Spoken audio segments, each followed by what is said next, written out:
does God always have something to say? Or is there a point where we're like, God, speak to me, God, speak to me. And he's like, dude, go figure things out. It is never that God isn't speaking. The problem is that we're not tuning in our hearing, because we allow so many distractions to come, so we are unable to pick up God's frequency. So the person you might hear saying, yes, Lord, it is not that God is speaking to them more than the other person. It's just that they may have learned how to be still and listen. You see, we in a world where we have to be watching some social media. We giving so many frequencies coming in, so much input coming in. So when God speaks to our spirit, you can look on it for yourself. Proverbs 20 verse 27 says, the spirit of man is a candle of the Lord.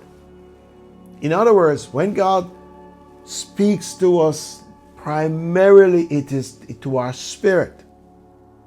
The problem is that for it to come to our understanding, it is coming through all of the other stuff we have going on in our minds, the TV, the social media, the friends, all of that activity. And so it is like his voice is trying to find its way through all of that stuff in there.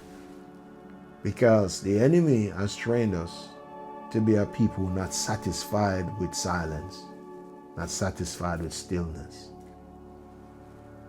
Sometimes we have joy, we have hurt, we have pain, we have all kind of stuff, worry and care. That's why the Bible says, don't be careful for anything. Don't be full of cares. One of the reasons is because it's blocking up our receptivities, blocking up our frequencies.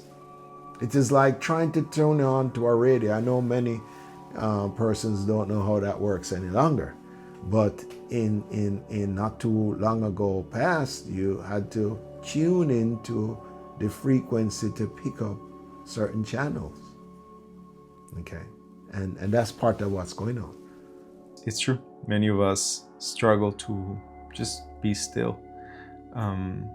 Actually, in Matthew, there's a part where Jesus teaches us how to pray. And he says something like, when you pray, go to your room and close the door.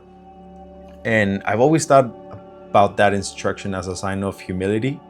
But now that you mentioned this, I can relate it more to having this moment, this time alone with you and God. And closing the door means being able to leave everything out that could distract you.